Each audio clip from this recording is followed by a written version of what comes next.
నుంచి నేను ఈ పిరమిడ్ స్పిరిచువల్ సొసైటీస్లోకి వచ్చి ఇప్పటికి 15 సంవత్సరాలు అయింది.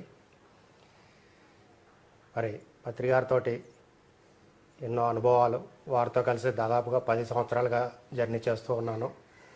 వారి నుంచి ఎన్నో విషయాలు నేర్చుకుంటూ వారి యొక్క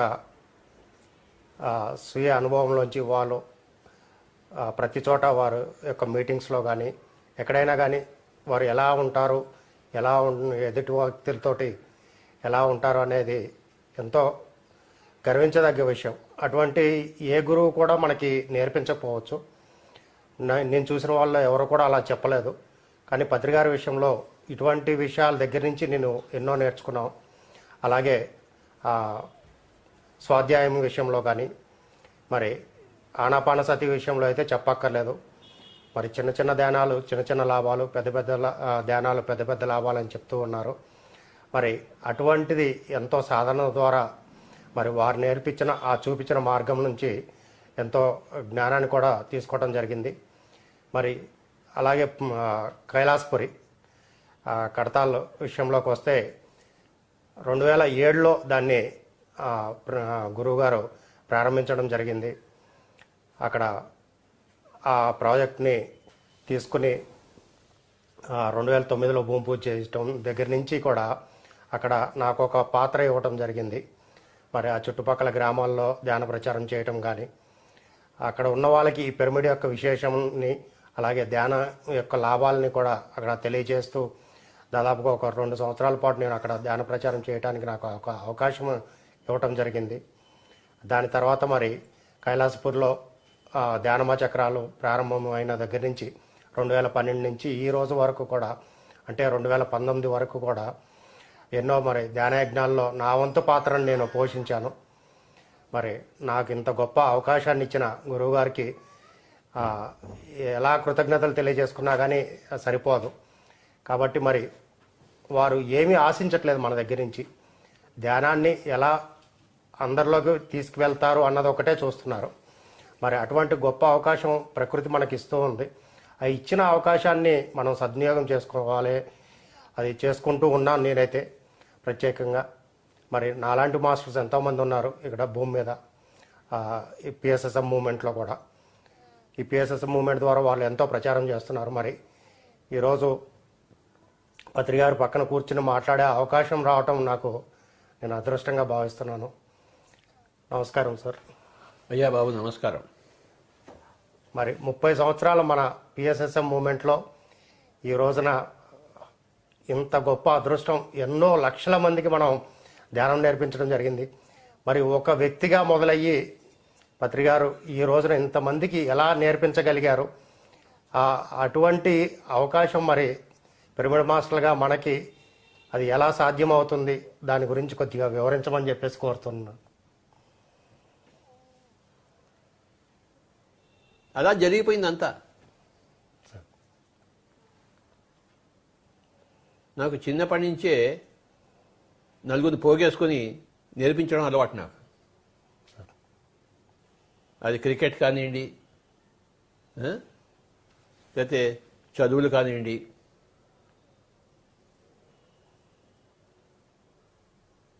నాకు తెలిసింది పక్కవాడికి చెప్పాలి అంతే. నాకు క్రికెట్ వచ్చు, బ్యాట్గా పెట్టుకోమని చెప్తాను. నాకు కెమిస్ట్రీ సబ్జెక్ట్ కాస్త తెలుసు, ఇది ఆర్గానిక్ కెమిస్ట్రీ, ఇది ఇన్ఆర్గానిక్ కెమిస్ట్రీ, ఇది ఫిజికల్ కెమిస్ట్రీ అని చెప్తుంటాను. అంటే నాకు తెలిసింది చెప్తుంటాను. అది నాకు చిన్నప్పటి నుంచి అన్ని ఫీల్డ్స్లోనూ అలవాటు. నాకు నా తోటి పిల్లలను, తోటి క్లాస్మేట్స్ని ఒక ముగ్గురు తీసుకుని వాళ్ళకి చెప్తుంటాను. చిన్నప్పటి నుంచి నా యొక్క స్థితి ఎలా ఉందంటే, నేను స్కూల్లో చదివేటప్పుడు కాలేజ్ పుస్తకాలు చదివేవాడిని, కాలేజీలో ఉన్నప్పుడు పోస్ట్ గ్రాడ్యుయేట్ పుస్తకాలు చదివేవాడిని. అంటే ఎప్పుడు కూడా పైవి చదవడమే నాకు ఇష్టంగా ఉండేది. దాంతో చిన్నప్పటి నుంచి నాకు ఒక హయ్యర్ నాలెడ్జ్ వచ్చింది ప్రతి విషయంలోనూ. ఒక మన దగ్గర ఒక హయ్యర్ నాలెడ్జ్ ఉంటే ఏమవుతుంది, మనం పక్క వాళ్ళకి చెప్పడానికి వెంటనే వచ్చేస్తుంది. అది లేదనుకోండి ఏం చెప్తాం మనం, చెప్పలేము. కానీ చిన్నప్పటి నుంచి ఒక హయ్యర్ నాలెడ్జ్ నాకు వస్తూ ఉండేది. ఉదాహరణకు నేను 8 ఏళ్ల వయసులోనే మహాత్మా గాంధీజీ గారిది మై ఎక్స్పెరిమెంట్స్ విత్ ట్రూత్ చదివాను 8 ఏళ్ల వయసులో. 10 ఏళ్ల వయసులో విశ్వనాథ సత్యనారాయణ వారిది 1000 పడగలు చదివాను. 15 ఏళ్ల వయసులో స్కూల్ అయిపోయింది, కాలేజ్ ముందు సమ్మర్ హాలిడేస్ ఉంటాయి, వరంగల్లో ఉన్నాను మా అన్నగారి దగ్గర. ఆ సమ్మర్ హాలిడేస్లో నేను ఏ పని చేశానంటే 2 volumes of Indian philosophy by Pandit Radhakrishnan అవి చదివాను 15 ఏళ్ల వయసులో. ఏదో ఒకటి చేయడం అలవాటు నాకు. ఆ సమ్మర్ హాలిడేస్లో వరంగల్లో ఉన్నప్పుడు ఆ వరంగల్లో ఉన్న చిన్న చిన్న కొండలన్నీ ఎక్కేశాను, అన్నీ తిరిగేశాను. ట్రెక్కింగ్ అది అది అప్పుడు నాకు ట్రెక్కింగ్ అని తెలియదు నాకు. ఆ కొండ ఉంది, అది ఎక్కాలి. వరంగల్లో హనుమకొండలో మా అన్నగారు అక్కడ పనిచేసేవారు రీజనల్ ఇంజనీరింగ్ కాలేజ్లో. మా పేరెంట్స్ అంతా అక్కడే ఉండేవాళ్ళు అన్నగారి దగ్గర. నేను వెళ్తూ ఉండేవాడిని ఎప్పుడు. ఆ సమ్మర్ హాలిడేస్లో 2 పనులు చేశాను. అక్కడున్న చిన్న చిన్న కొండలు, చిన్న చిన్న గుట్టలు అవన్నీ ఎక్కేసేవాడిని. అది ఉత్తరోత్తరం నాకు ట్రెక్కింగ్లో ఉపయోగపడింది. ఒక్కడిని వెళ్ళేవాడిని, అంతే కొండలు ఎక్కి తిరిగి వచ్చేవాడిని. అదొకటి. రెండోదేమో Pandit Radhakrishnan 2 volumes of Indian philosophy చదివాను 15 ఏళ్ల వయసులో. అంటే ఆ వయసు ఏనా, చదవలసిన వయసు ఏనా అది కాదు. కానీ మరి 8 ఏళ్ల వయసులో మహాత్మా గాంధీని, 10 ఏళ్ల వయసులో విశ్వనాథ సత్యనారాయణ గారిని, 15 ఏళ్ల వయసులో పండిత్ రాధాకృష్ణ చదవడం అంటే అది ఉంది, అది సిస్టంలో ఉంది. నాకు తెలిసిలేదు, తెలియకుండా ఉంది అది. అలాగే నా తోటి ఫ్రెండ్స్కి నాకు తెలిసిన విషయాలు చెప్తూ ఉండేవాడు, అదే ఇలా ఉండాలి, ఇలా ఉండాలని చెప్పేసి. అది నాకు అలవాటు. బోధన అనేది ఒక అలవాటు. ఏదైనా సరే, ఏ సబ్జెక్ట్ అయినా సరే, నాకు బాగా తెలిసింది ఇంకోటికి తక్కువ తెలిసింది వాడికి చెప్పాలి. ఆ యొక్క జీన్స్ ఉన్నాయి ఇంట్లో నా దగ్గర. ఎక్కడి నుంచి వచ్చాయంటే గత జన్మల నుంచి వస్తాయి, మన జీవిత ప్రణాళికల నుంచి వస్తాయి. ఫ్యూచర్లో మనం ఏం చేయాలి దాన్ని బట్టి కూడా మనం చేస్తుంటాం. ఏదైనా పరిస్థితి, ఏదైనా కారణాలు ఎక్కడ ఉంటాయి, గతంలో నుండి ఉంటే కారణాలు, భవిష్యత్తులో ఉంటాయి కారణాలు, వర్తమానంలో ఉంటాయి కారణాలు.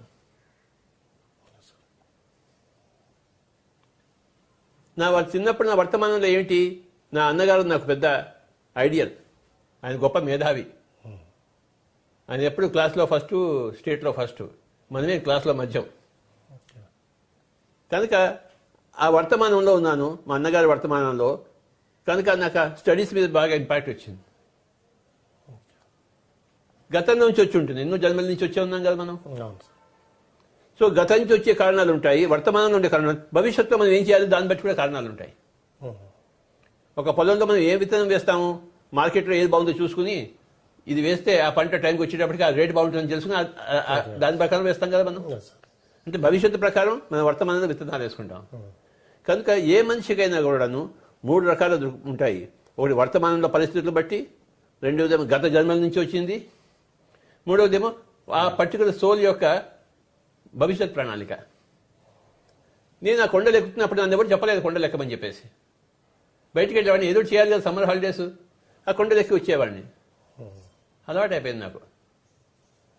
ఇలాగే ఒకసారి ఏమైందంటే, ఒక పెళ్లికి వెళ్ళాం మా ఫ్రెండ్స్తోని, భువనగిరి.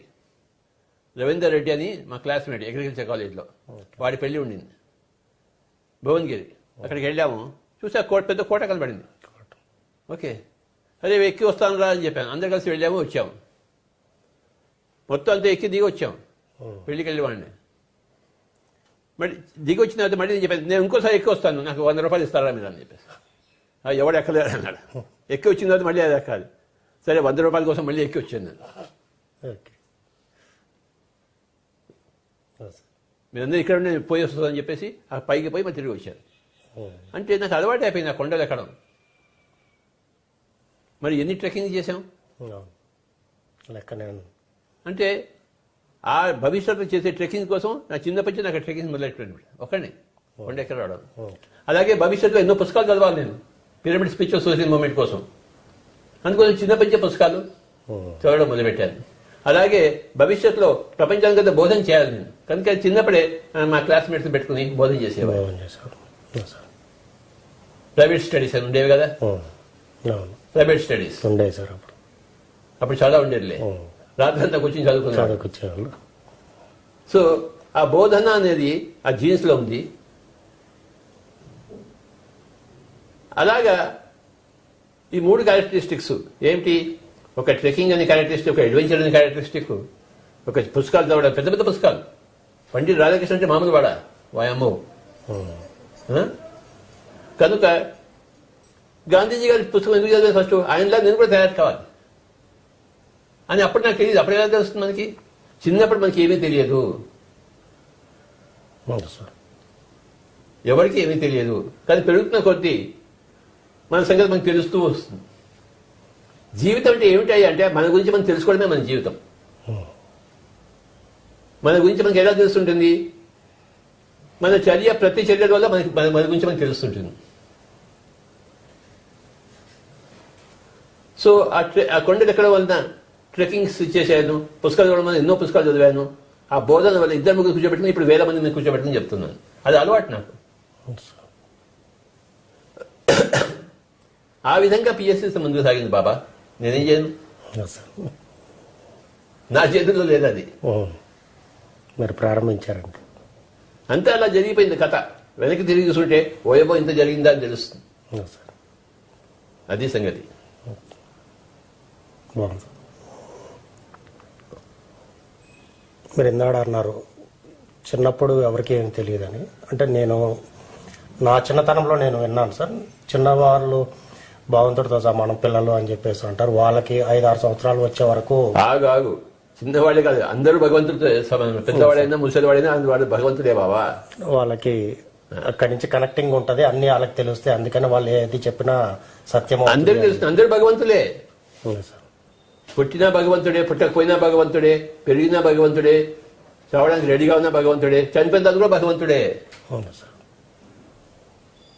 మన అందరి యొక్క తత్వం భగవంతుడే. అది కంటిన్యూస్ గా ఉంటుంది ఎప్పటికీ. అది ఉండని స్థితి ఎప్పుడూ లేదు. ఆ స్థితిలోంచి మానవుడు మారిపోతున్నాడు. కనుక అదే అన్నిటికీ ప్రేరణ. సార్. మనకి తెలియకుండానే మనకి ప్రేరణ. ఇదే ఛాలెంజ్ గేమ్ అంటే. మనకి ఏమీ తెలీదు, మనకి అన్నీ తెలుసు. 2 అన్నీ తెలుసు కానీ ఏమీ తెలీదు. అన్ని తెలుసులోంచి ఏమి తెలియదులోంచి అన్ని తెలుసులోకి రావాలి మనం. అదే జరుగుతోంది సృష్టి యొక్క రచన. గొప్ప గేమ్ ఇది. మన గురించి మనం అలా తెలుసుకుంటూ పోవడం అనేది గొప్ప గేమ్. ఆశ్చర్యం వేస్తుంటుంది. మన గురించి మనం తెలుసుకుంటున్న కొద్దీ మనకి ఆశ్చర్యం వేస్తుంది. నేను చిన్నప్పుడు ఎలా ఉన్నా నాకు తెలుసు, ఇప్పుడు ఎలా ఉన్నా నాకు తెలుసు. ఆశ్చర్యం కాదా? ఏదో చెడ్డ చేసుకుని స్కూల్కి వెళ్ళేవాళ్ళము, ఓకే, జీరాలో ఉండేవాళ్ళము, మహబూబ్ కాలేజ్ హై స్కూల్కి వెళ్ళేవాళ్ళం కింగ్స్ వేలో, ఓకే. అది పెద్ద స్కూల్, అది మహబూబ్ కాలేజ్ హై స్కూల్ ఆ రోజుల్లో. ఆ స్కూల్కి వివేకానందుడే వచ్చాడు. వివేకానందుడు ఆ స్కూల్కి వచ్చాడు, మహబూబ్ కాలేజ్ హై స్కూల్కి. అలాంటి స్కూల్లో నేను చదివాను. అర్థమైందా?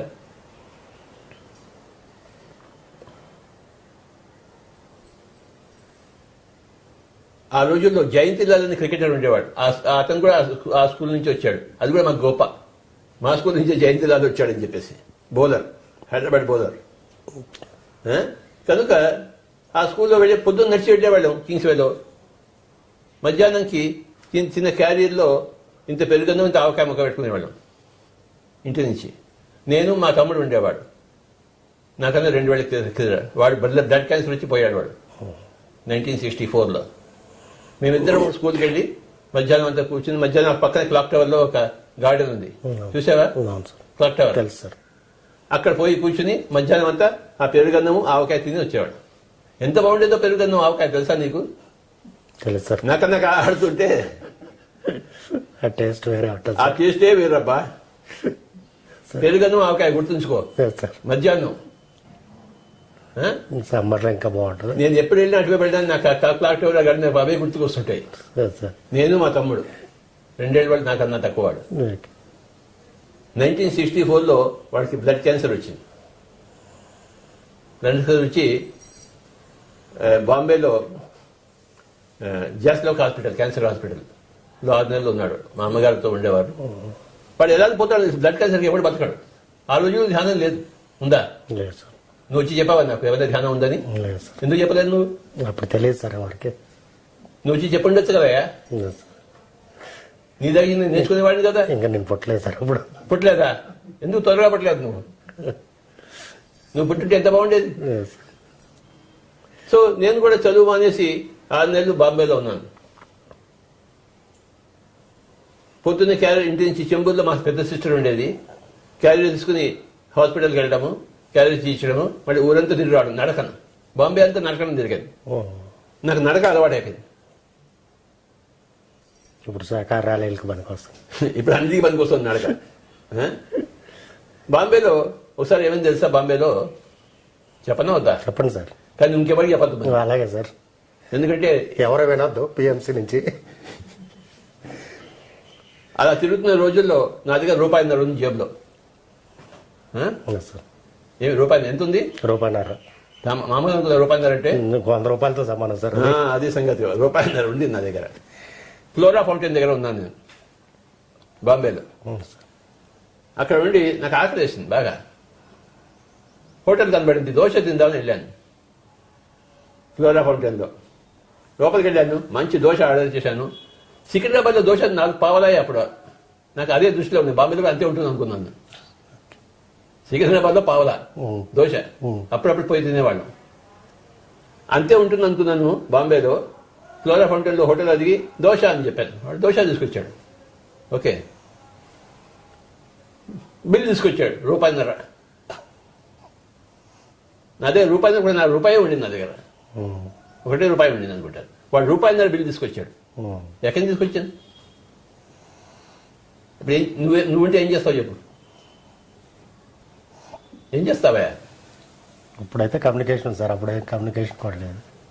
అయ్యా బాంబే నాయన, ఊరికాని ఊర్లో. అయ్యా. సో నేను చూశాను, వాడు బిల్ ఇచ్చాడు, పెట్టుకున్నాను. వాడు బిల్ ఇచ్చేసి మళ్ళీ ఇంకో సర్వీస్ కోసం మళ్ళీ లోపలికి వెళ్తాడు కదా, మెల్లిగా లోపల పెట్టుకుని ఏమి తెలియదంటే బయటకు వచ్చేసాను. బయటకు వచ్చి ఫ్లోరా పాయింట్ నుంచి గేట్ వే ఆఫ్ ఇండియా వరకు పరిగెత్తుకొచ్చు. ఎవరు నేను దొరకకూడదని చెప్పేసి. నా రూపాయి ఖర్చు కాలేదు, దోశ అడిగి తెలుసు. అంటే అలా ఉంటుంది బాబు. బాంబే అంతా నేను కాకినాడకు తిరిగాను, మొత్తం సిటీ అంతా. Marine drive, Chowpatty beach, Juhu, Malabar hills అన్నీ, విక్టోరియా, వీటి రైల్వే స్టేషను. 6 నెలలకి మా తమ్ముడు చనిపోయాడు. మరి ప్యాకప్ చేసుకుని హైదరాబాద్కి వచ్చేసాం. అంటే చిన్నప్పుడే ఆ డెత్ని చూశాను నేను, ఇంట్లో డెత్ని. బుద్ధుడు బయట డెత్ చూశాడు, నేను ఇంట్లోనే డెత్ చూశాను.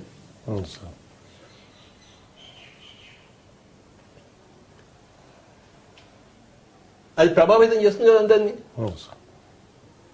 అది చేస్తున్నా కూడా నాకు తెలియదు. నాకు అప్పుడు పుట్టాడు, పోయాడు. ఓకే, అంటే కాలేజీలో ఉండేటప్పుడు వాళ్ళందరికీ కెమిస్ట్రీ చెప్పేవాడిని, డార్విన్స్ నేచురల్ సెలక్షన్ థియరీ చెప్పేవాడిని. ఓకే, తర్వాత జెనెటిక్స్ చెప్పేవాడిని. అనుకోవాడు నేను ఎక్కువ చదివేవాడిని కదా, అవన్నీ చెప్పేవాడిని. నేను 18-19 సంవత్సరాలు వచ్చేసరికి నేను ఇంగ్లీష్ లిటరేచర్ అంతా చదివాను. షేక్స్పియరు, చాసరు, మిల్టను, స్పెన్సరు, ఏజీ గార్డినరు, డోస్టావెస్కీ, టర్జనెవ్, టాల్స్టాయ్ అంతా చదివేశాను.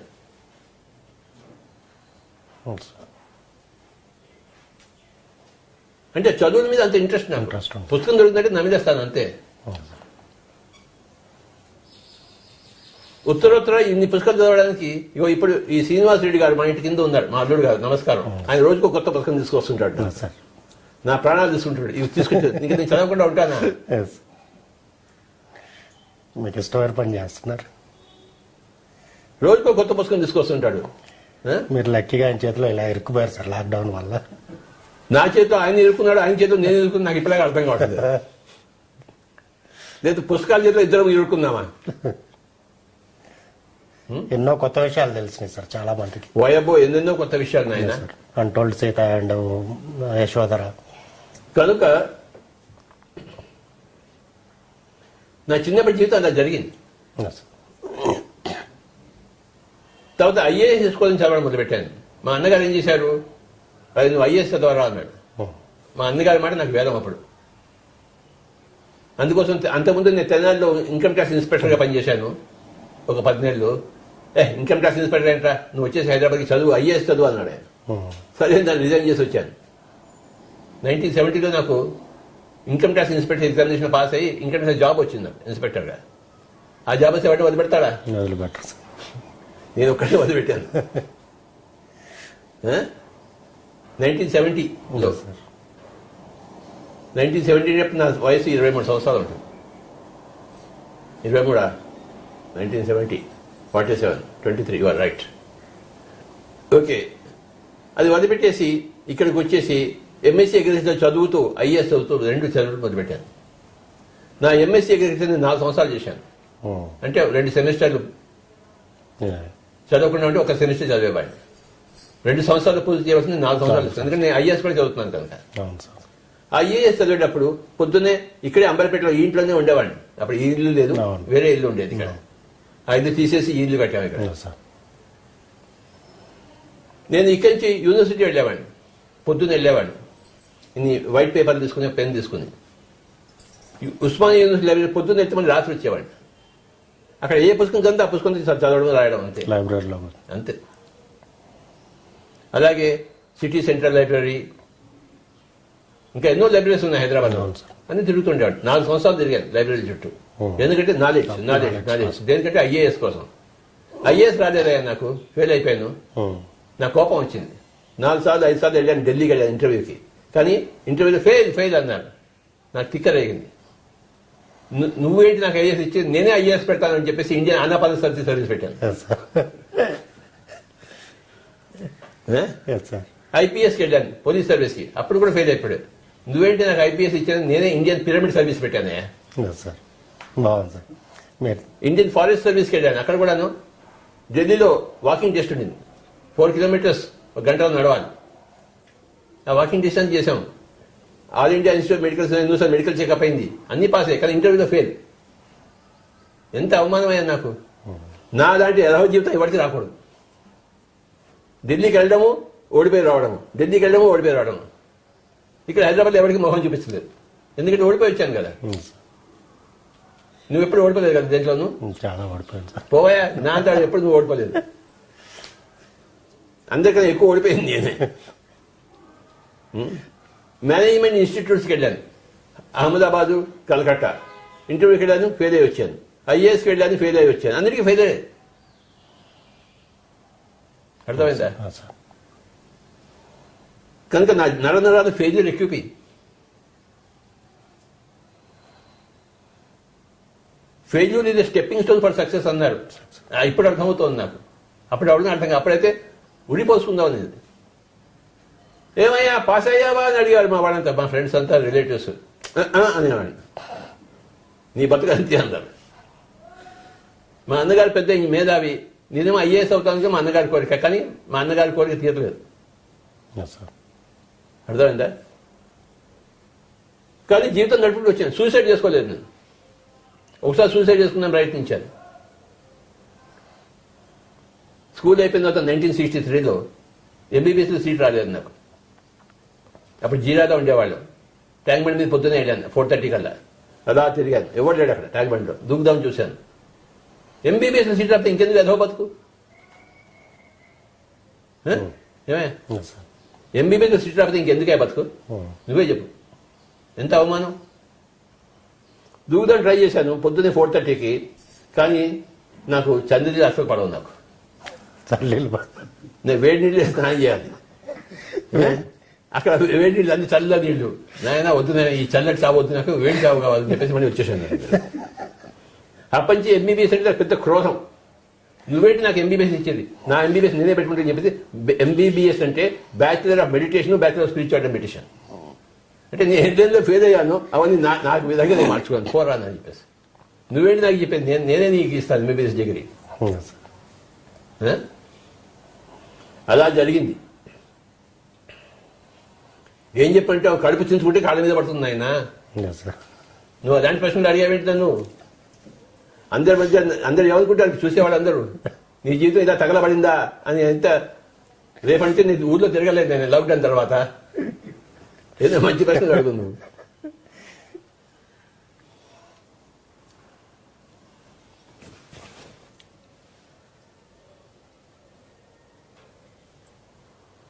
మీకు అసలు ఈ స్పిరిచువాలిటీలోకి అసలు ఎందుకు రావాలనిపించింది సార్?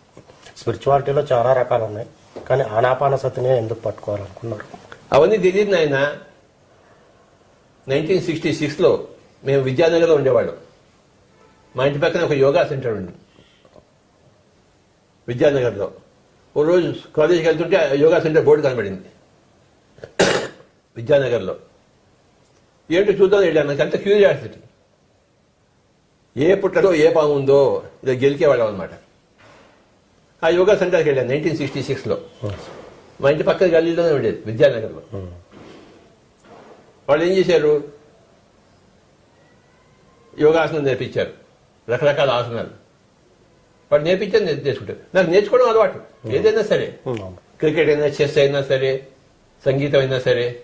సంగీతం కోసం సైకిల్ వేసుకుని సికింద్రాబాద్ వెళ్ళేవాడు మా గురువు గారి దగ్గరికి వెళ్ళి. ఎక్కడ ఏ విధి ఉన్నా నేర్చుకోవడం.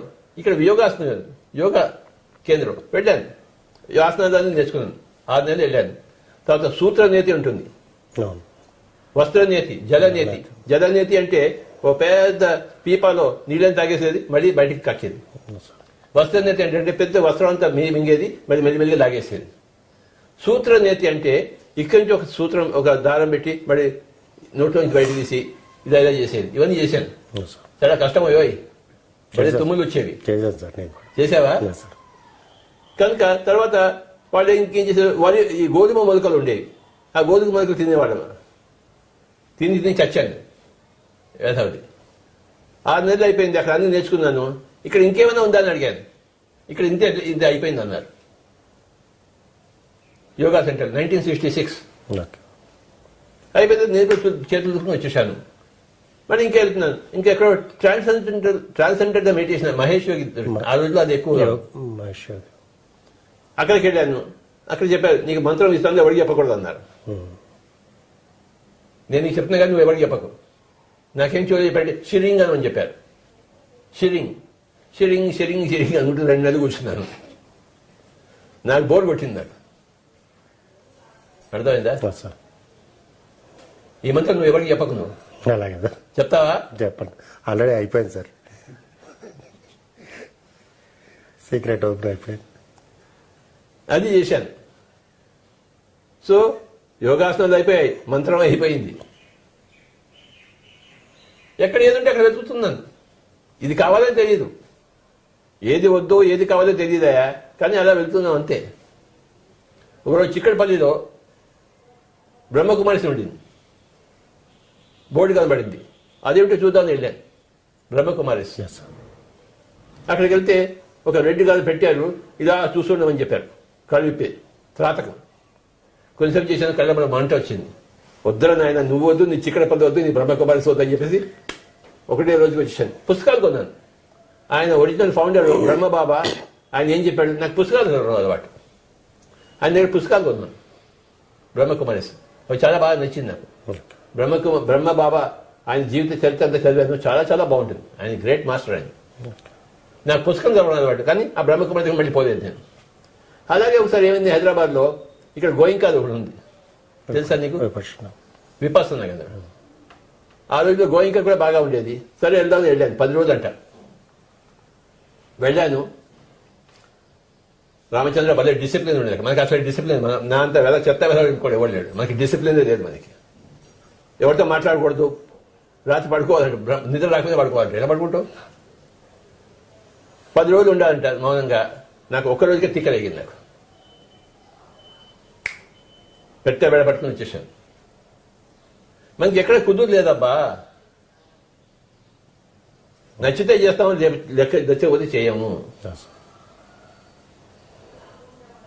పుస్తకాలు కొన్ని మట్టుకు వస్తాను. ఏమిటో చెప్పాడు వాళ్ళు ఏం చెప్పారు? ఆ సత్యనారాయణ గోయిక గారు ఆయన జీవిత చరిత్ర ఏమిటి, ఆయన బర్మాకి వెళ్ళాడు, బర్మా నుంచి వచ్చాడు, అవన్నీ విషయాలు తెలుసుకోండి. అది ఇంట్రెస్ట్ మనకి.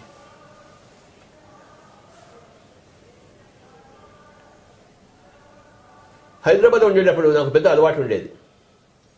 సండే రాగానే స్కూటర్ వేసుకుని సిటీ అంతా సెకండ్ హ్యాండ్ బుక్ స్టాల్స్ ఉండేవి పరిచయం. కోటిలో అక్కడ తెలుసా నీకు? సార్ కోట హ్యాబిట్స్ అంతా ఉన్నాయి. పొద్దున్న వెళ్తే స్కూటర్ వేసుకుని ఒక పెద్ద సంచి వేసుకుని ఆ సెకండ్ హ్యాండ్ బుక్ స్టాల్స్ అన్ని వెతుకుంటే నాకు కావాల్సిన పుస్తకాలన్నీ దొరికేవి. స్పిరిచువల్ బుక్స్ నాకు అవే ఇంట్రెస్ట్. ఓకే. మధ్యాహ్నం అయ్యేసరికి ఆ సంచి నిండా కూరగాయలు కొన్నట్టు పుస్తకాలు కొనుక్కొని చూపించేవాడిని. ఆ వీక్ అంతా చదివేవాడిని. మళ్ళీ నెక్స్ట్ సండే మళ్ళీ వెళ్ళేవాడిని. మళ్ళీ అమ్మేసి మళ్ళీ ఇంకోటి అమ్మేయడం కాదు, ఇక్కడ ఎవరికైనా ఇచ్చేస్తాను. ఓకే. అమ్మేది క్వశ్చన్ లేదబ్బా. నేను చదివినది ఎవరికో ఒకటి ఇచ్చేయాలంటే. చేయాలి. పుస్తకాలు భిక్షగాలు చాలా మంది ఉన్నారు. శ్రీనివాస్ రెడ్డి లాంటి వాళ్ళు స్పెషల్ భిక్షగాళ్ళు, పుస్తకాల భిక్షగాళ్ళు. వాళ్ళకి డబ్బులు అక్కర్లేదు, వాళ్ళకి పుస్తకం కావాలి వాళ్ళకి. నేను ఎన్ని పుస్తకాలు కొన్నానో నాకే లెక్కలేదు. జీతం వస్తే సగం జీతం నాకు, సగం జీతం ఇంట్లో. నాకంటే దేనికి? పుస్తకాల కోసం. మిగతా సగం జీతం ఇంట్లోనే. ఎవరు మాట్లాడడానికి వీలేదు ఇంట్లో. అమ్మా ఎంత ఇస్తే అంతే సర్దుకో. సో ప్రతి సండే అలా మార్కెటింగ్ వెళ్ళేవాడిని నేను. ఎన్ని పుస్తకాలు దొరికాయో, 3 రూపాయలు, 4 రూపాయలు, 5 రూపాయలు మంచి మంచి పుస్తకాలు. మేరీ కొరెల్లి అని ఒక ఆవిడ ఉంది, ఆవిడ గొప్ప పుస్తకాలు రాసింది. నాకు 3 రూపాయలు దొరికింది. మేరీ కొరెల్లి ఆవిడ అద్భుతమైన అనుభవాలు చెప్పింది.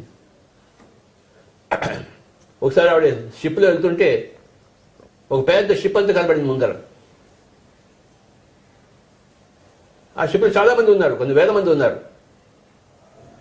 వాళ్ళంతా ఏవో పని చేసుకుంటున్నారు. ఆవిడ కంటికి కనబడింది. ఆవిడకి ఒక గంట సేపు కనబడి మళ్ళీ షిప్ అంతా మాయమైపోయింది. ఇలాంటి అనుభవాలు ఉన్నాయి బాబా. మేరీ కొరెల్లి. కనుక నాకు 3 రూపాయలు పుస్తకం. 3 రూపాయలు ఖర్చు పెడితే ఎంత వచ్చేది నాకు జ్ఞానం. వాయబ్బో. ప్రతి సండే పుస్తకాల వేట. మిగతా చేపల వేట వెళ్ళేవారు, నేను పుస్తకాల వేటకి వెళ్ళేవాడు.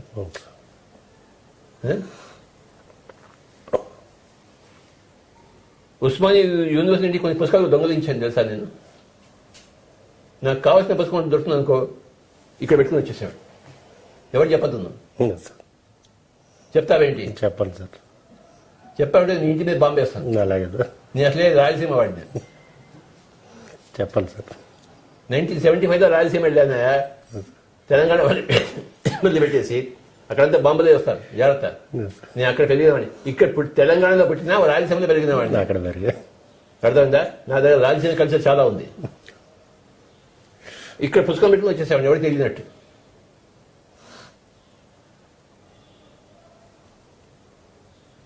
ఇప్పుడు ఎవరి మీద నా మీద కేసు పెట్టి హాయిగా జైలుకి వెళ్తాను. జైల్లో కూడా లాక్డౌన్ కదా. ఇక్కడ అలవాడైపోయింది లాక్డౌన్. జైల్లో ఏమవుతుందే? లాక్డౌనే కదా. కనుక చేసిన తప్పులు ఎప్పుడు అనుభవించాలో గుర్తుంచుకో. నేను పుస్తకాలు దొంగతనం చేశాను, ఓకే, దాని మీద ఎవరైనా కేసు పెడితే హాయిగా జైలుకి వెళ్తాను, లాక్డౌన్లో హాయిగా జీవిస్తాను నేను, నో ప్రాబ్లం. శ్రీకృష్ణ జన్మస్థానం. అర్థమైందా? ఒకసారి ఏమైందంటే యూజీ కృష్ణమూర్తి అని ఒక ఆయన ఉన్నాడు. ఆయన ఉప్పలూరి గోపాలకృష్ణమూర్తి. ఆయన పెద్ద పేరు ఉండేది ఆ రోజుల్లో. ఆయన దగ్గర వెళ్దామని చెప్పేసి వెళ్ళాను ఒక్కడి నేను. ఎక్కడ మన చార్మినార్ దగ్గర ఉండేవాడు ఆయన. చాంద్రాయణ గుట్ట ఉంది కదా, అక్కడ అటువైపు వెళ్ళాను. ఓ సండే వెళ్ళాను. సండే ఆయన క్లాస్ చేస్తుంటాడు. వెళ్ళేసరికి ఓ 200 మంది కూర్చున్నారు యూజీ కృష్ణమూర్తి దగ్గర, ఉప్పలూరి గోపాలకృష్ణమూర్తి. ఆయన గొప్ప మేధావి అని చెప్పేసి, ఎన్లైటెడ్ మాస్టర్ అని చెప్పేసి నేను వెళ్ళాను. చూడాలి కదా ఎన్లైటెడ్ మాస్టర్ అంటే. ఆయన రమణ మహర్షిని ఒకటే తిడుతున్నాడు. ఆయన నాకు తిక్కరేగింది. ఆ 200 మందిలో నేను లేచి ఈ ఉప్పలూరి గోపాలకృష్ణ తిట్టేశాను. అసలు నువ్వెవడు మాట్లాడాకని చెప్పేసి అధ్వానంగా మాట్లాడి పరిగెత్తుకు వచ్చింది నన్ను కొడతారని చెప్పేసి కొట్టేదాకా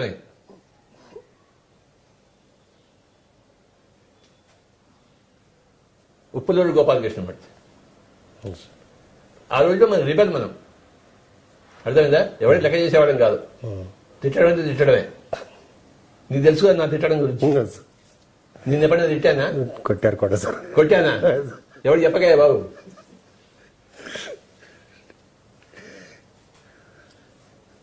తర్వాత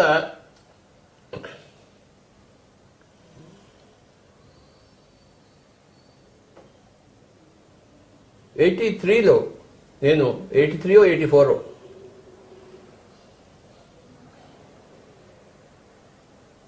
ఏదో మంచి సొసైటీకి చేరాలని నేను థియోసాఫికల్ సొసైటీకి చేరాను హైదరాబాద్లో తెలుసా ఏదో చేయాలి కదా మనం థియోసాఫికల్ సొసైటీలో చేరాను మెంబర్గా చేరాను ఇక్కడ ఆఫీస్ దగ్గర వాళ్ళ మెయిన్ ఆఫీస్ ఉంది అక్కడ పోయి నేను పుస్తకాలు చదువుకుంటూ ఉండేవాడిని అక్కడ నేను ఒక్కడే కొన్నాను మిగతా అంతా 70 ఏళ్ళు 80 ఏళ్ళు వాడు అంత ముసలివాడు రోజు పుస్తకం చదువుతూ ఉంటారు ఆ పుస్తకాల కోసం వెళ్ళేవాడిని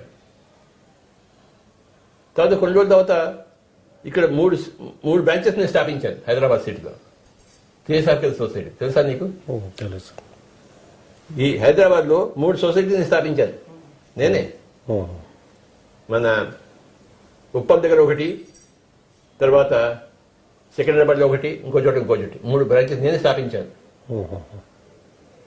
నేను ఈ పిరమిడ్ సొసైటీ రాకముందు థియోసాఫికల్ సొసైటీలో ఉండేవాడిని ఆయన అర్థమైందా అప్పుడు పిరమిడ్ సొసైటీ లేదు నువ్వు ఉన్నావా అప్పుడు నువ్వు ఉంటే నీ దగ్గర వచ్చావాడిని థియోసాఫికల్ సొసైటీ ఉంది 3 బ్రాంచెస్ స్టార్ట్ చేశాను తర్వాత వాళ్ళు నువ్వు అడియారు వెళ్ళాలి అన్నారు సరే అడియారు వెళ్ళాను ఫస్ట్ టైం చూడ ఓయబ ఎంత గొప్ప ఉందో ఎక్కడైతే అన్ని పేసెంట్ ఉండిందో లెవెల్స్కి ఉండిందో ఆ ప్లేస్ అంటే ఓయబ పెద్ద తీర్థస్థానం నాకు అడియార్ వెళ్ళాను 4 రోజులు ఉన్నాను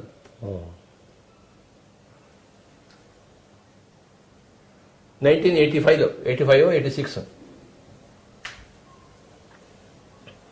ఇక్కడ హైదరాబాద్లోనే ఇంకో పత్రి అని ఒక ఆయన ఉండేవాడు ఆయన వైస్ ప్రెసిడెంట్ థియోసాఫికల్ సొసైటీకి ఆయన నాకు ఇక్కడ కలిశాడు ఆయన రిఫరెన్స్ తీసుకుని అక్కడ అడియాలి వెళ్ళాను ఆయన కూడా పత్రియే ఆయన వైస్ ప్రెసిడెంట్ థియోసాఫికల్ సొసైటీకి ఆయన ద్వారా వెళ్ళాను 4 రోజులు ఉన్నాను అక్కడ వాళ్ళు కొన్ని పూజలు కూడా చేయడం మొదలుపెట్టారు నాకు పూజలు అంటే ఇష్టం లేదు అప్పటికే ఎన్లైట్మెంట్ అయిపోయాం కదా ఎలా గొడవ అక్కడ మెడిటేషన్ ఉండేది కాదు అన్ని పుస్తకాలు చదవడం మొదలుపెట్టారు ఎంత పెద్ద హైడియాలో థియోసాఫికల్ సొసైటీ హెడ్ క్వార్టర్స్లో మెడిటేషన్ లేకపోలేదు ఏంటి నాకు నచ్చలేదు అక్కడ అడియార్లో ఉన్నప్పుడు నేను ఓషో గురించి మాట్లాడేవాడిని వాడికి ఓషో అంటే తిట్టేది కాదు వాడు ఓషో వాడు సెక్స్ వధవా వాడి స్పిరిచువాలిటీ ఏమిటి అనేవాడు వాడు నైనా సెక్స్ వధవ కాదు నైనా గొప్ప మాస్టర్ నైనా నేనంటే వాడికి నచ్చేది కాదు వాడికి నచ్చబడడం నాకు నచ్చలేదు ఏం చేశాను నువ్వు వద్దు నీ థియోసాఫికల్ సొసైటీ వద్దని చెప్పేసి వచ్చేసాను నీ పుస్తకాలు కావాలి కానీ నీ సొసైటీ నాకు వద్దు బ్రహ్మకుమారి పుస్తకాలు కావాలి కానీ బ్రహ్మకుమారి ఆర్గనైజేషన్ నాకు వద్దు గోయింకా పుస్తకాలు కావాలి కానీ గోయింకా ఆర్గనైజేషన్ నాకు వద్దు యోగా పుస్తకాలు కావాలి యోగా కేంద్రాలు నాకు వద్దు మహేష్ యోగి పుస్తకాలు కావాలి కానీ ఆయన ఆర్గనైజేషన్ నాకు వద్దు నాకు ఏ ఆర్గనైజేషన్ నచ్చలేదు నాకు అలాగే 85లో ఓషో దగ్గరికి వెళ్ళాను ఆయన చూసొద్దామని చెప్పేసి కారు వేసుకుని వెళ్ళాం ఇక్కడి నుంచి పూణేకి ఒక గ్రూప్ ఆఫ్ పీపుల్ అక్కడ వాడు నువ్వు ఏదో గౌన్ వేసుకోవాలి లేకపోతే ఓషన్ చూడడానికి గౌన్ వేసుకోవడం లేదా బాబా ఇచ్చా వెళ్ళా కానీ 150 రూపాయలు కట్టి గౌన్ కట్టి ఓషన్ చూడడానికి అక్కడ పెద్ద ఒక బుద్ధ పిరమిడ్ అని ఒకటి ఉంది పిరమిడ్ ఉంది పిరమిడ్ చుట్టూ పెద్ద నెట్ ఉంది ఆ నెట్ లోపలికి వెళ్ళాలన్నమాట బుద్ధ హాల్ అది చూసి వచ్చాము కానీ ఓషో కనపడలేదు ఆయన ఒప్పుడే ఒంట్లో బాలేదు ఆయనకి ఏమని చూడటం లేదు 85లో వెళ్ళాను పూనాకి తిరిగి ముఖం వచ్చేసినాను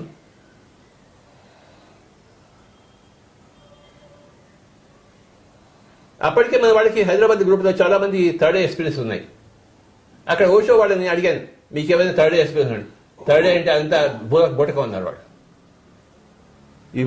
యదృశ్యం తదృశ్యం అంట ఎలా ఫిలాసఫీ వాడు ఈ చూసేదంతా అదంతా బూటకం అని అన్నాడు. సో అదే థియోసాఫికల్ సొసైటీకి వెళ్తే ఓషో బూటకం అన్నారు. ఓషో దగ్గరికి వెళ్తే థర్డ్ ఐ లోపసాంగ్ లోప ఇదంతా బూటకం అన్నారు. నాకు నచ్చలేదు. నచ్చకపోయినా మళ్ళీ ఓషోని చూడాలని చెప్పేసి సజీవంగా ఉన్నాడు కదా ఆయన. 85లో వెళ్ళాను, మళ్ళీ 86లో కూడా వెళ్ళాను పూణేకి. కాలేజ్ని వెళ్ళాం నలుగురు.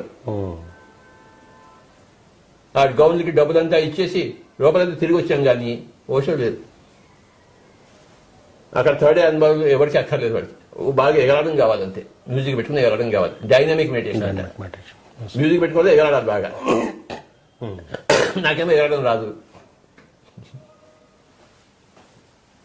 అయ్యా నాకు ఏ ఆర్గనైజేషన్ నచ్చలేదయ్యా.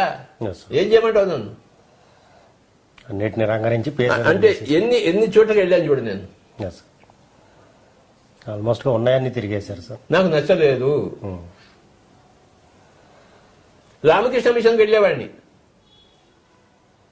ఎందుకు వెళ్ళేవాడిని? అక్కడ మంచి హాల్ ఉంది. స్వామి రంగనాథానంద క్లాసులు చెప్పేవాడు. కానీ 9 o'clock ఆయన క్లాస్ చెప్తానంటే 8:30కే బిస్మిల్లా ఖాన్ సంగీతం పెట్టేవాడు. నేను ఆ సంగీతం మీద వచ్చేసాను బయటికి. 8:30కే వెళ్ళేవాడిని రామకృష్ణ మిషన్కి. హాఫ్ అన్ అవర్ బిస్మిల్లా సంగీతం విని అటు రంగనాథ స్వామి ఇంటి బయటకు వచ్చేసేవాడిని. నాకు బోర్ కొట్టేది వేదాంతం అంతా. No Ranganatha Swamy, no Ramakrishna machine. అక్కడ రామకృష్ణ మందిరం ఉండేది. అక్కడ పోయి హాయిగా కూర్చొని మెడిటేషన్ చేసుకునేవాడిని. మిగతా అంతా భజన చేసేవాడిని, నేను మెడిటేషన్కి వచ్చేవాడిని. అంటే నేను తిరగని చూడలేదు, ఎక్కడ నిలవలేదు. ఏమిటో మనకి నచ్చలేదు ఏవి. ఒకటి ఉంటే రెండు ఉండేవి, రెండు ఉంటే మూడవది ఉండేది. అక్కడ మనకేమో అన్ని కావాలి. అర్థమైందా? చివరికి ఏం తెలిసిపోయింది? మనమే స్టార్ట్ చేయాలి బాబా. ఎక్కడికి వెళ్ళినా నాకన్నా ఎక్కువ ఎవరు కనపడలేదు నాకు. వెళ్ళాను, సిన్సియర్గా వెళ్ళాను. ఎక్కడ నాకెందుకు శిష్యరికం చేయడం అలవాటు. సంగీతంలో చేశాను నేను. సంగీతంలో చేసింది శిష్యరికం. ఆధ్యాత్మికంగా ఎందుకు చేయను నేను? సంగీతంలో పూర్తిగా శిష్యరికం చేశాను. మా ఫ్లూట్ గురువు గారు టిఎస్ చంద్రశేఖర్ గారి దగ్గర, తర్వాత పినాకపాణి గారి దగ్గర. అర్థమైందా? శిష్యరికం చేయడం నాకు తెలుసు. మరి ఆధ్యాత్మికంగా ఎక్కడ శిష్యరికం చేయలేదు. చేయడానికి నాకు ఆ రూపం ఏమి తన్నుకు రాలేదు. అయితే రామకృష్ణ మిషన్లో ఎంతో మంది స్వామీజీలు ఉన్నారు. వాళ్ళకి తన్నుకు రావాలి కదా. వాళ్ళని చూస్తే కళకు నమస్కారం పెట్టేసి వాడికి దాసం అవ్వాలి కదా. అయ్యానా? కాలేదు. ఎందుకు కాలేదు? నాకు అది నచ్చలేదు. ఎప్పుడు కూడాను నీకన్నా తక్కువ వాళ్ళ దగ్గర నువ్వు ఎప్పుడు వెళ్ళలేవు. నీకన్నా ఎక్కువ వాళ్ళ దగ్గరికి నువ్వు వెళ్ళగలవు. అర్థమైందా? అది ఎక్కువ తక్కువ నీకు తెలియదు, కానీ నీ హృదయం ఒప్పుకోదు అక్కడ పోవడానికి. నీకు బ్రెయిన్ పరంగా నీకు తెలియదు ఏది గొప్ప ఏది గొప్ప తక్కువ అని చెప్పేసి, కానీ నీ హృదయం చెప్తుంది ఇక్కడ కాదురా అని చెప్పేసి. సో నేను తిరగని చూడలేదు. అయితే పుస్తకాలను చదివాను. ప్రతి వాళ్ళ ఆర్గనైజేషన్ పుస్తకాలు నాకు చాలా ఇంపార్టెంట్. ఏ ఆర్గనైజేషన్ అయినా. అడాల్ఫ్ హిట్లర్ అయినా మైండ్ క్యాంప్ చదివాను. కార్ల్ మార్క్స్ది దాస్ క్యాపిటల్ చదివాను. ఎవడు ఏ పుస్తకం చదివాను నేను పుస్తకం చదువుతాను. అందరూ నాలెడ్జ్ వస్తున్నాడు. వాడు కమ్యూనిస్ట్ కానీ, ఎథియిస్ట్ కానీ, థియిస్ట్ కానీ, భక్తి కానీ, వేదాంతంలో కానీ, వివేకానంద పుస్తకాలను చదివాను. రామకృష్ణ పుస్తకాలు, గాస్పెల్ ఆఫ్ రామకృష్ణ అవన్నీ చదివాను నేను. పుస్తకాలు చదువుతాను, ఆ ఆర్గనైజేషన్లో పోను.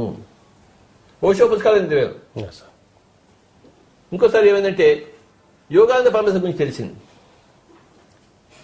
క్రియాయోగ అదేంటో చూద్దామని చెప్పేసి వాడికి లెటర్ రాశాను. వాడికి లెటర్ రిప్లై వచ్చింది.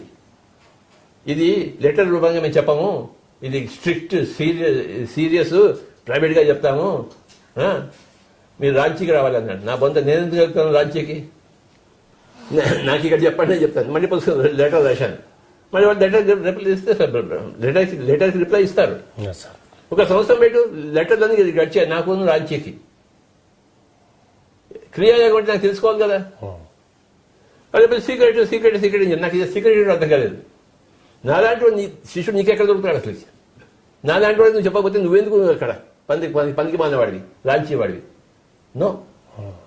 ఒక సంవత్సరం ఉత్తర ప్రత్యుత్తరాలు చేసి మానేశానిక. నో రాంచీ, నో యోగానంద పరమహంస అని చెప్పేసి. తర్వాత రాంచీకి వెళ్ళినప్పుడు అవన్నీ చూసి వచ్చాను. యుక్తేశ్వరగిరి ఉన్న చోటుకి వెళ్ళాను, రామకృష్ణ పరమహంస పుట్టిన ప్లేస్ వెళ్ళాను, కామార్పుకూరు అవన్నీ తిరిగాను. Sight seeing. రాంచీకి వెళ్ళాను, ఆ పుస్తకాలు చదివాను, కానీ వాళ్ళ ఆర్గనైజేషన్ చేరాను. అర్థమైందా? పిఎస్ఎస్ఎంలో ఉన్న పుస్తకాలు అసలు ఎక్కడా దొరకవు కూడా ఎవరికి. ఇది మన పిఎస్ఎస్ఎం హిస్టరీ ఆయన. సార్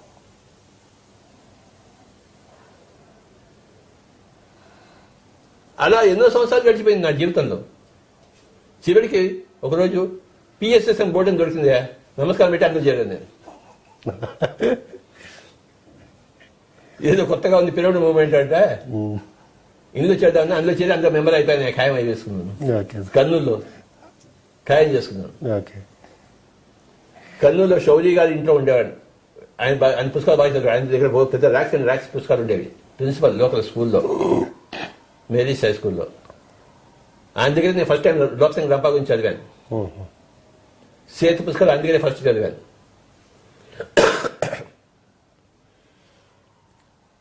వాళ్ళ ఇంటి మీద ఒక చిన్న రూమ్ ఉండేది. అక్కడ నేను ఒక బోర్డు పెట్టేసి meditation enlightenment centre first board పెట్టడం జరిగింది. 1990 మే ఫస్ట్ బోర్డు అది మన పిఎస్ఎస్ఎంకి. ఏం చెప్పాను?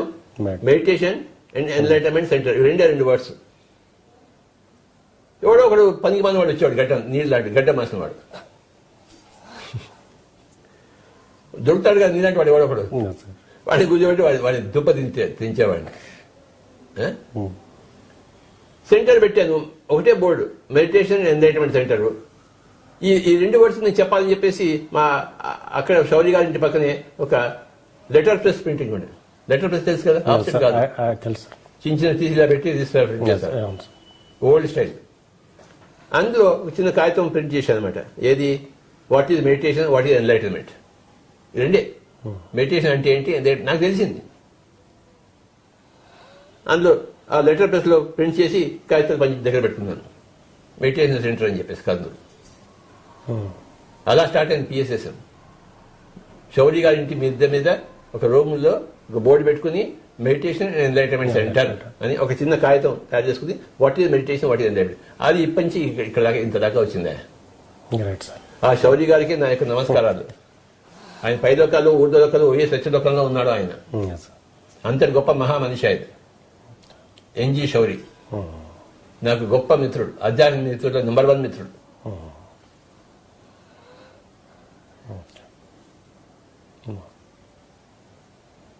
కర్నూలు నాకు చాలా ఇచ్చిందయ్యా.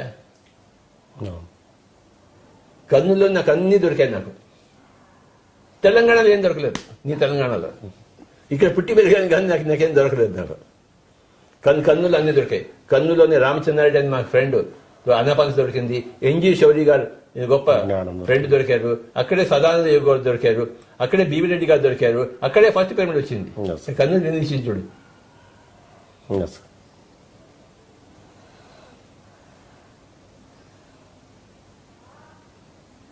మీ ప్రస్థానానికి అక్కడ నాంది పలికింది.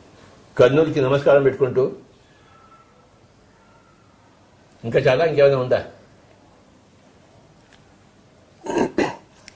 బుద్ధుడి దగ్గర ఆనందుడు అని చెప్పేసి నేను చూశాను సార్ మిమ్మల్ని. ఒక రోజు ఏమైందంటే ఓ 4-5 మనుషులు మేము కలిసి విజయవాడకి వెళ్ళాం. 1985లోనో 86లోనో, 85 అనుకుంటాను. ఒక చిన్న మినీ బస్ తీసుకుని విజయవాడకి వెళ్ళాం. అక్కడ ఒక స్వామీజీ గారు ఉన్నారు. ఆయన స్వామీజీని చూద్దామని వెళ్ళాం 1985లో. ఒక మినీ వ్యాన్ తీసుకుని ఒక 6 మాస్టర్స్, పిరమిడ్ మాస్టర్స్, హైదరాబాద్లో ఫస్ట్ గ్రూప్ అది. ద్వారక, జ్ఞానేందరు, చందరు, బద్రీనారాయణ ఇలాంటి అంతా ఉండేవాడు. అర్థమైందా? వెళ్ళాము, అక్కడ ఒక స్వామీజీని చూసాము. మళ్ళీ తిరిగి వస్తున్నాం విజయవాడ నుంచి. 1985లో జరిగింది. తిరిగి వస్తున్నప్పుడు పొద్దున్నే ఆ బస్సులో ఉన్నాము. 6 ఉన్నాము. మినీ బస్సు 6 ఉన్నాం. 6-7. నేను వెనకాల కూర్చున్నాను లాస్ట్ సీట్లో. ఫ్రంట్ సీట్లో ఆ బద్రీనారాయణ అబ్బాయి కూర్చున్నాడు, మంచి మాస్టర్. పొద్దున్న 4:30-5 ఇంకా తూలుతున్నాను. ఇంకా ఆయన ఆ అబ్బాయి లేచి అక్కడి నుంచి బంధించిన దగ్గర వచ్చి నాకు నమస్కారం పెట్టాడు. ఏమిటయ్యా అన్నాను. మెసేజ్ వచ్చింది, ఇప్పుడు నాకు బుద్ధుడు వచ్చాడు, బుద్ధుడు వచ్చి చాలా రకరకాలుగా అన్ని గీసి నాకు చూపిస్తున్నాడు, ఇలా జరుగుతుంది ఇలా జరుగుతుంది ఇలా జరుగుతుంది ఇలా జరుగుతుంది అని చెప్పేసి ప్లాన్ అంతా ఇచ్చాడు, అన్ని గీతలన్నీ ఉన్నాయి.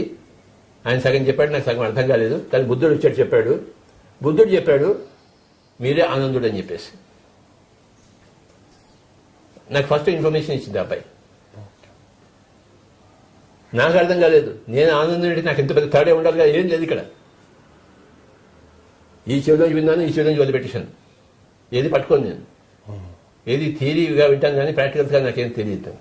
నాకు తెలియంది నేను ఒప్పుకోను, కానీ వాడికి తెలిసిన వాడికి తెలిసి వాడు చెప్పాడు కదా. అందరిది వింటాను కానీ నాకు కంక్లూషన్ రాను. ఇలా ఎంతోమంది నుంచి విన్నాను ఈ కథలన్నీ. ఓహో అనుకుంటాం అంతే. అనుకుని ఏం చేస్తాము, ఈ చెవి నుంచి అనుకుని ఆనందుడిని చాలా గొప్పవాడు. నేను ఈ విధమైన గొప్పవాడు అవుతాడు? నా గురించి నాకు తెలుసు కదా, నీ వెదవతాల గురించి నీకు తెలియదేమే. ఎన్నో దాచిపెట్టుంటావు ఇంటి వాళ్ళ దగ్గర నుంచి. నువ్వు దాచిపెట్టావా?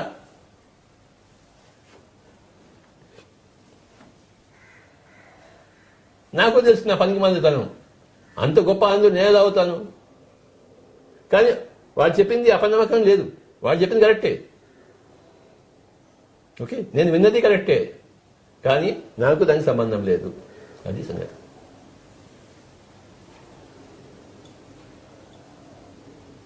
మాకు వచ్చిన విజన్ మేము ఎలా ఇది చేసుకోవాలి? మాకు వచ్చిన విజన్ మేము ఎలా ఇది చేసుకోవాలి? నీ ఇష్టం వచ్చినట్టు చేసుకో. ఓకే. నాకు వచ్చిన దాన్ని నాకు ఇష్టం వచ్చినట్టు చేసుకుంటే నీ ఇష్టం నువ్వు ఎత్తి చేసుకోను ఆయన. ఓకే. అప్పో దీపో భవ. ఓకే. నీ స్టేట్మెంట్ నాకు దీపం కాలేదు, అవును సార్. నా స్టేట్మెంట్ నీకు దీపం కాకూడదు. నీ అనుభవమే నీకు దీపం అంతే. ఎవరికి వారే యమునా తీరే. నాకు ఎంతమంది వచ్చి నా గత జన్మ వాడు చూసినట్టు చెప్పినా నాకు మటుకు నేను ఏ నిర్ధారణకి రావడం అసంభవం, అశాస్త్రీయం. నా అనుభవం చేస్తే నేను వస్తాను. ఇప్పటిదాకా నా అనుభవాలని చెప్పాను కదా, ఎంతమంది దగ్గరికి వెళ్ళి తిట్టి వచ్చాను కొట్టి వచ్చాను అని చెప్పేసి. నా అనుభవం నేను చెప్తాను.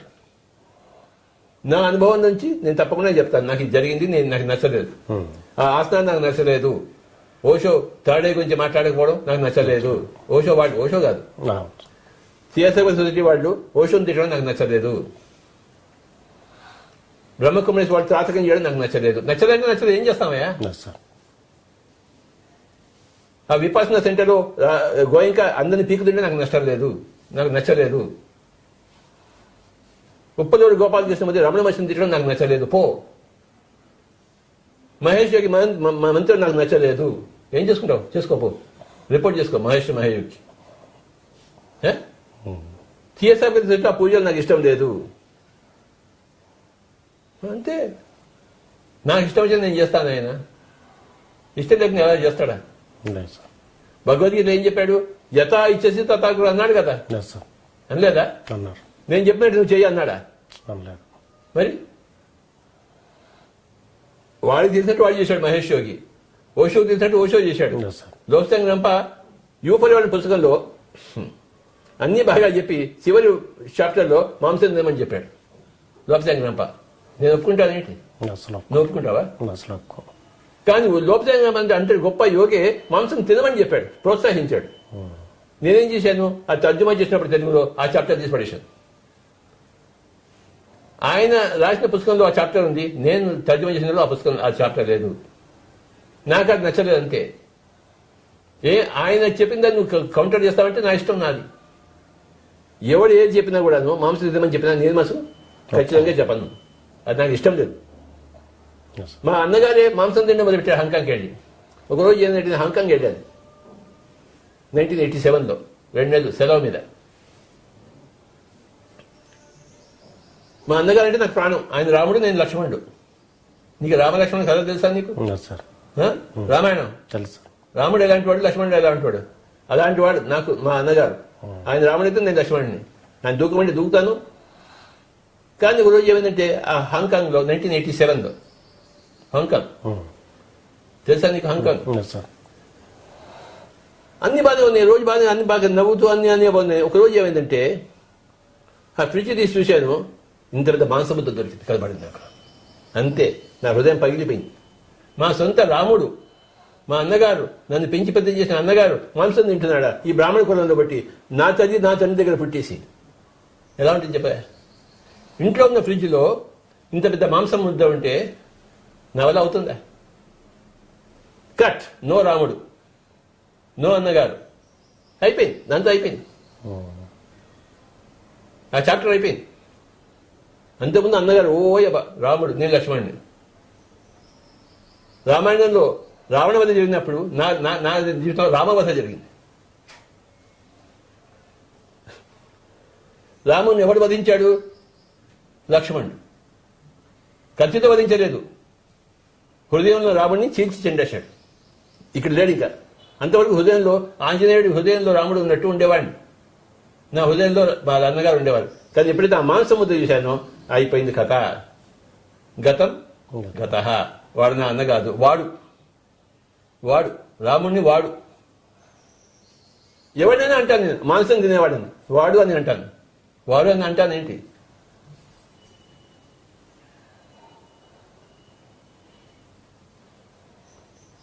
ఆ తర్వాత ఏమైందంటే మళ్ళీ ఇండియాకి వచ్చిన తర్వాత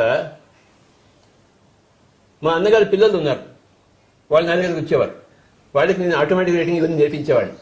వాళ్ళకి బాగా మెసేజ్ వచ్చేసేవి. ఇది మా అన్నగారికి నచ్చలేదు.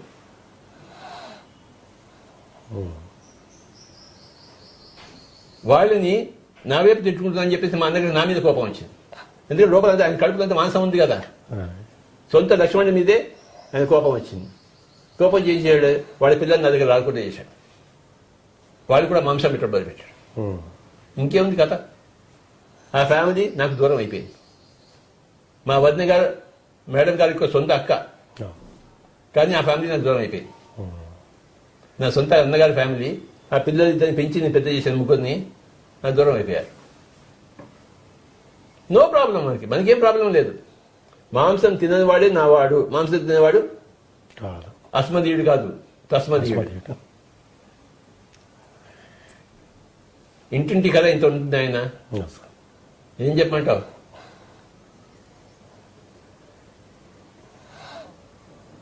నా జీవిత కథ రామవధ కథ. రాముడినే లక్ష్మణుడు వధించాడు. ఇది నా కథ. నా కుటుంబం కాకుండా పోయింది. ఇప్పుడు నీ కుటుంబం, చంద్రశేఖర్ కుటుంబమే నా కుటుంబం. ఆయన thank you sir. Pyramid master కుటుంబమే నా కుటుంబం. నా కుటుంబంలో అందరూ శాకాహారులే, అహింసాపరులే, అందరూ ధ్యానులే, అందరూ యోగులే. అలాంటి వాళ్ళతోనే ఉండేదే నా కుటుంబం. ఇక్కడ అంబర్పేట ఇంట్లో ఉన్నాను, మా పక్కింట్లో అక్కడ పక్క గదిలోనే మా పెద్ద సిస్టర్ ఉంటుంది. మా బావగారి దగ్గర నేను ఎంతో పెరిగాను. మా పెద్దక్క, బావగారు వాళ్ళు పూజలు చేస్తుంటారు, ధ్యానంలోకి రాలేదు. కట్. మాంసం తినేవాళ్ళు కట్టు, పూజలు చేసేవాళ్ళు కట్టు, డాక్టర్ దగ్గర వెళ్ళేవాళ్ళు కట్టు. మా సొంత అక్క, బావగారు పూజలు చేస్తుంటారు. ఆ ఇంటి కాకి ఇంటి మీద వాళ్ళు, ఈ ఇంటి కాకి ఆ ఇంటి మీద వాళ్ళు. ఏవి కొట్లాటలు ఏం లేవు. వాళ్ళు పూజలు చేస్తున్నారు, నేను ధ్యానం చేస్తున్నాను. నేను పూజలకు ఎగెన్స్ట్. నేను స్వామి దయానంద సరస్వతి శిష్యుడిని. ఆయన ఏం చెప్పాడు? పూజ మెట్టు కాదు అగడత అని చెప్పాడు. ఏం చెప్పాడు? పూజ మెట్టు కాదు అగడత. ఆయన ఎంత గొప్ప పుస్తకం వేశాడు, సత్యార్థ ప్రకాశం అని చెప్పేసి, స్వామి దయానంద సరస్వతి. ఆర్య సమాజ్ కంటే వెళ్ళేవాడిని. ఆర్య సమాజ్ పుస్తకాలని కొన్ని చదివాను. సత్యార్థ ప్రకాశం, గోపీచంద్ అని ఉండేవాడు, గ్రేట్ మాస్టర్ తెనాల్లో, పండిత్ గోపీచంద్. ఆయన పుస్తకాలన్నీ చదివాను నేను. ఎన్ని పుస్తకాలు చదివానో లెక్కే లేదు ఆయన. ఏమని చెప్పను నేను? జీవితం అంతా చెప్పినా ఈ పుస్తకాల గురించి నాకు చరిత్ర కంప్లీట్ కాదు. పండిత్ గోపీచంద్ బ్రహ్మాండంగా రాశాడు. స్వామి దయానంద సరస్వతి ఆయనకి గ్లాస్ పొడి చేసి విషం ఇచ్చి చంపారు. నీళ్లలో గ్లాస్ పొడి వేసి తాగండి స్వామీజీ అని చెప్పారు. ఆయన కనబడుతుంది అక్కడ, తాగేశాడు ఆయన. స్వామి దయానంద సరస్వతి ఆర్య సమాజ స్థాపకుడు. ఎప్పుడైతే అన్ని బేసెంట్ ఫస్ట్ టైం ఇండియాకి వచ్చిందో, ఇండియాలో ఎవరితో కలిసి మాట్లాడుకోవాలి అనుకున్నప్పుడు, అంతే అర్థం రీసెర్చ్ చేసినప్పుడు అన్ని బేసెంట్కి ఆర్య సమాజ్ కనబడింది. ఆవిడ ఆర్య సమాజ్తో పొత్తు పెట్టుకుంది. ఇండియాలో ఎవరో కావాలి కదా ఆవిడకి సహాయం చేసేవాడు. ఎవరే అందేటని అనుకుంటే ఆవిడ కోరుకుంటే చూస్తే ఆర్య సమాజ్ దయానంద సరస్వతి చేసింది. ఆవిడ ఆయనతో పొత్తు పెట్టుకుంది. అంతటి గొప్పవాడు దయానంద సరస్వతి. సత్యానంద ప్రకాశం నువ్వు చదివావా? పోయి దూకి చావు హుస్సేన్ సాగర్లో. తెలుసా హుస్సేన్ సాగర్ ఎక్కడుందో? తెలుసు. పోయి దూకి చావు నాయన, నీ పీడ పోతుంది భూమి దాకానికి. సత్యానంద ప్రకాశము, పండిత గోపదేవ్ అనుకుంటాను, గోపీచంద్ కాదు, గోపదేవ్. ఓకే, ఆ రోజులో కుండాలని పుస్తకం చదివాను. పండిత్ గోపీచంద్ ఫస్ట్ పుస్తకం ఆయన కుండాల గురించి రాసింది ప్రపంచంలోనే. ఆ పుస్తకం చదివాను. నా కుండాలు లేదు ఇక్కడ, ఏం చేయను నేను? వాడికి ఎంతో జరిగింది గోపీచంద్, నాకేం జరగలేదు కనుక నేను ఉట్టి వెధవనే నేను. కానీ ఆ పుస్తకం చదివేందుకు నేను గొప్పవాడిని అంతే. నాకేం కుండాన్ని కాలేదు. ఆ హైదరాబాద్ గ్రూప్ వాడు నాకేం కావట్లేదు అంటే, స్వామి నీకు అన్నీ అయిపోయి గర్జమలోని ఇప్పుడు ఇంకే పోతుంది అన్నాడు. ఆ లాజిక్ కూడా కరెక్టే. ఓకే, నమ్మేశాను నేను. నాకు కావాల్సిన లాజిక్ నేను నమ్మేస్తాను. అది గత జమలు అయితే ఈ జమలో నీకు ఎలా అవుతున్నాయా అన్నారు. కాదు. సో ఈ జమలో నేను కొద్దిగా అభ్యాసం చేశాను. ఏదో వస్తుందేమో కొండాన్ని రైజ్ అవుతుందేమో, బయ్యి వస్తుందేమో అని చెప్పేసి పుస్తకాలు చదివాను కదా.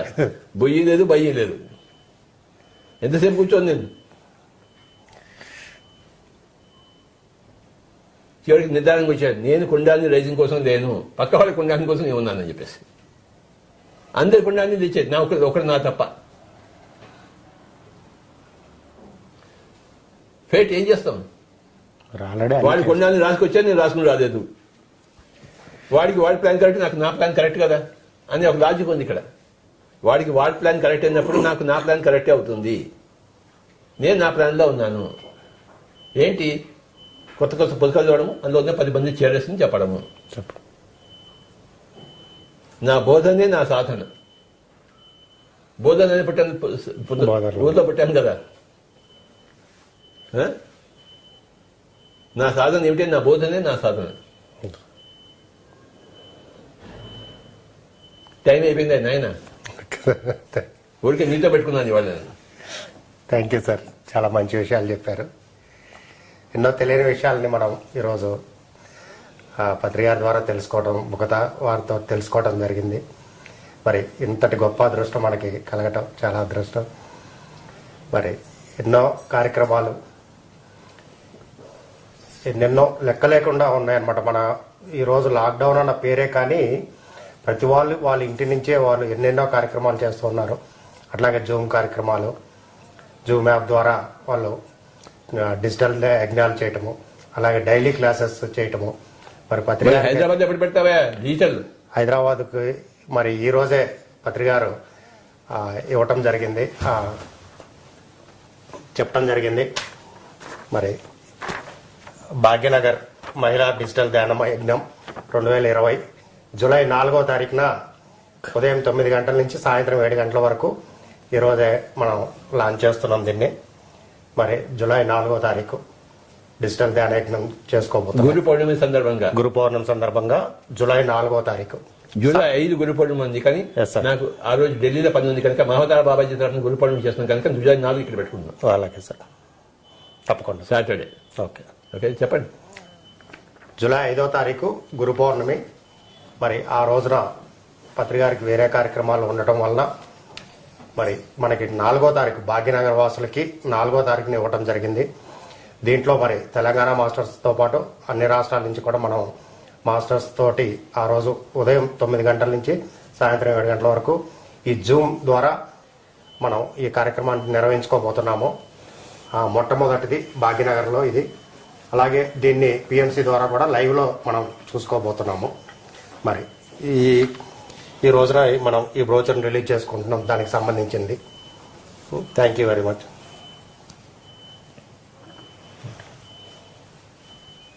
నౌకాంత్ ఎనీ అనౌన్స్మెంట్స్? ఇప్పటిదాకా నేను చెప్పినవన్నీ మర్చిపోండి. మీరు మర్చిపోవడానికి ఇది ధ్యానం. నేనేమీ పాపం చేయలేదు, గుర్తుంచుకోండి.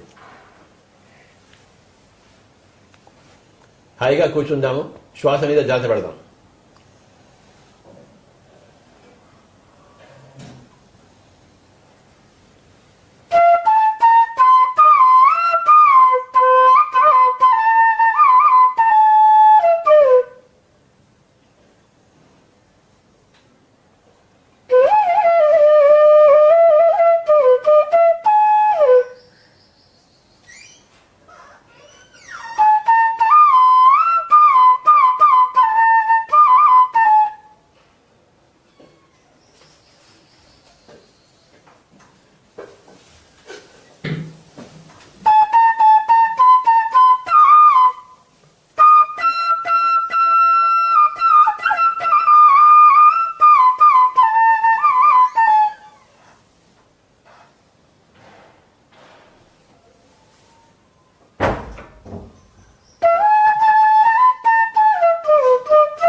ఆఖరి ఒక నిమిషం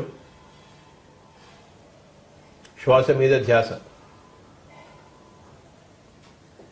శ్వాసానుసంధానం.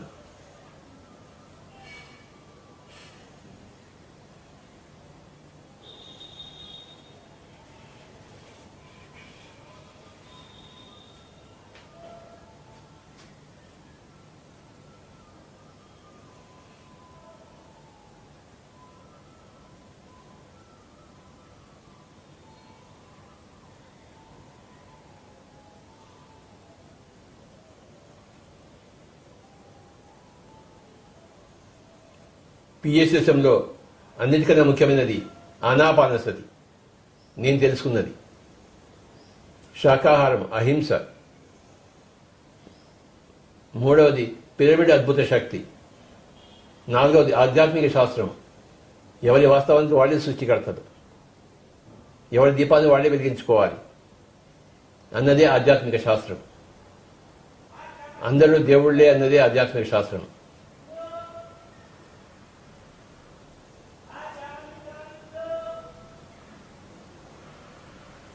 అందరూ నారాయణులే. అందులో కొంతమంది లక్ష్మీనారాయణుడు, కొంతమంది దళిత నారాయణుడు, కొంతమంది రాక్షస నారాయణుడు, కానీ అందరూ నారాయణులే. అందరూ వాస్తవానికి భగవంతుడే. భగవంతుడు కానివాడు ఎవడు లేడు. అయితే కొంతమంది లక్ష్మీనారాయణులు, కొంతమంది దళిత నారాయణులు, కొంతమంది రాక్షస నారాయణుడు. ఆఖరి 10 సెకండ్.